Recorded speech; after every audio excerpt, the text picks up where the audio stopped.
Hello everyone. In this session, we'll be covering the topic GST. GST is Goods and Service Tax. So GST is a nationwide tax which is based on the principle one country, one tax, or we can say one nation, one tax. So GST is an indirect tax levied on the supply of goods and services. Now what does indirect tax means? See, there are two types of taxes, direct tax and indirect tax. So direct taxes are non-transferable taxes paid by the taxpayer to the government. Or we can say these are the taxes which are directly paid to the government. For example, income tax. Next is indirect tax. Indirect tax are transferable taxes where the liability to pay can be shifted to others. So it is usually imposed on manufacturer or the suppliers who then passes on the taxes to the consumer. The most common example of indirect tax is the excise tax on cigarettes and alcohol. तो direct tax और indirect tax के बीच में difference क्या है?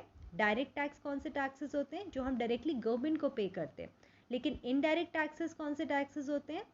जैसे indirect tax जो manufacturer पे impose होते हैं वो ये टैक्सेस किसको पास करते हैं? कंज्यूमर को. सो अल्टीमेट कंज्यूमर ही टैक्स पेयर होता है इनडायरेक्ट टैक्सेस का. Now, GST is paid by the consumer, but it is remitted to the government by the business selling goods and services. As we have already discussed that the ultimate taxpayer is the consumer. So, GST is paid by the consumer and it is remitted to the government by business selling goods and services. GST Act was passed on 24th March 2017 and it came into effect from 1st July 2017.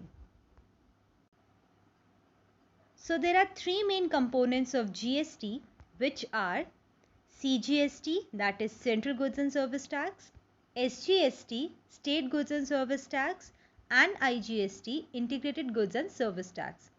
So starting with the CGST, so under CGST, the taxes collected constitutes the revenue of central government, which means collection of CGST is the revenue of central government.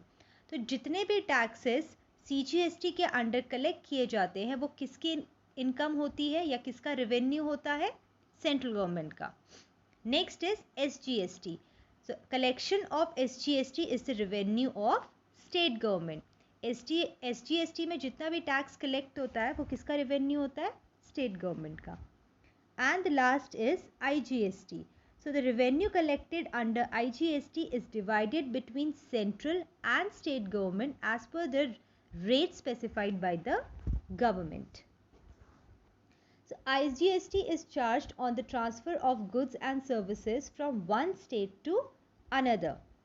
जो एक state से दूसरी state पे जब goods transfer होते हैं उस पे जो टैक्स चार्ज होता है that is IGST. For example, if the goods are transferred from Madhya Pradesh to Rajasthan, then this transaction will attract IGST. Next is taxes merged into GST. As we know, GST has replaced many indirect taxes levied by center and the state governments. So there are some center level taxes that have merged into GST. These are, first is excise duty. Excise duty is charged on all the products that are manufactured within the country. For example, excise charge or tax has been imposed on cigarettes and alcohol. Next is custom duty.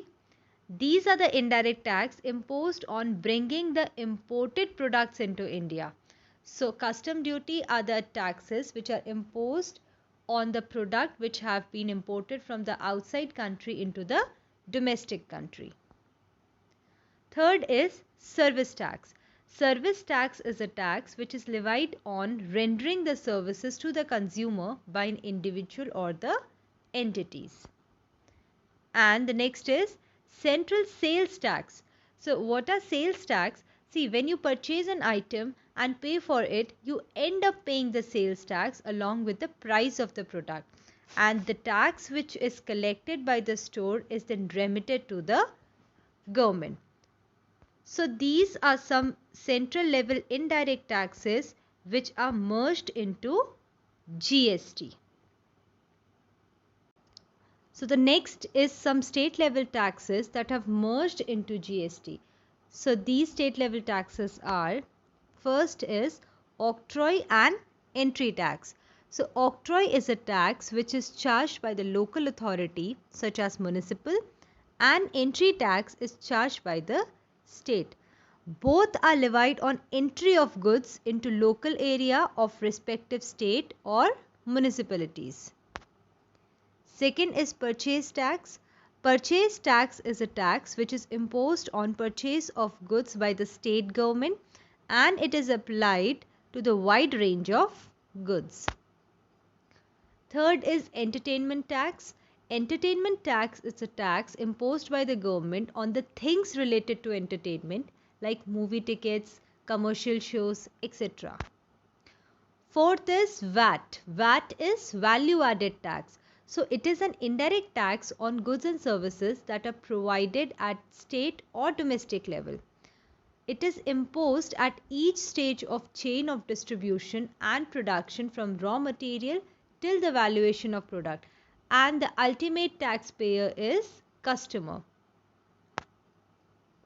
Next is luxury taxes. Luxury taxes is levied on the articles that are either expensive or optional. And the last is taxes on lottery. So these are the taxes which is imposed on lottery winnings, gambling, and it is deducted from the income. So these were some state level taxes which have merged into GST. So there are some GST rate structure which comprises of CGST, SGST and IGST. So goods and services are divided into 5 slabs for GST collection. These are: on essential items including food, tax rate is 0%. On common use items, tax rate is 5%. Standard rate, tax rate is 12%. On maximum goods and all service standard rate, the rate of tax is 18%. And on luxury items and tobacco, the tax rate is 28%. Now at last we will discuss the advantages of GST. So the first advantage is decrease in cost of goods. So the cost of goods will decrease since the tax on tax is eliminated in GST regime. For example, the center charge excise duty on goods manufactured and the state charge value added tax on the same goods. This leads to a tax on tax regime. So GST avoids this tax on tax regime and it leads to the decrease in cost of goods. Second is ease of doing business. So GST harmonizes the tax administration between the center and the states, which helps in improving the ease of doing business. Third is reduced tax evasion. Electronic return filing and assessment will reduce tax evasion and compliance cost. And the last is it is more reliable as the tax system becomes more transparent, regular and predictable under GST regime. So with this we have completed the second chapter of business studies, which was theory base of accounting. So in the next session we will start the third chapter. So that's all for today. Thank you.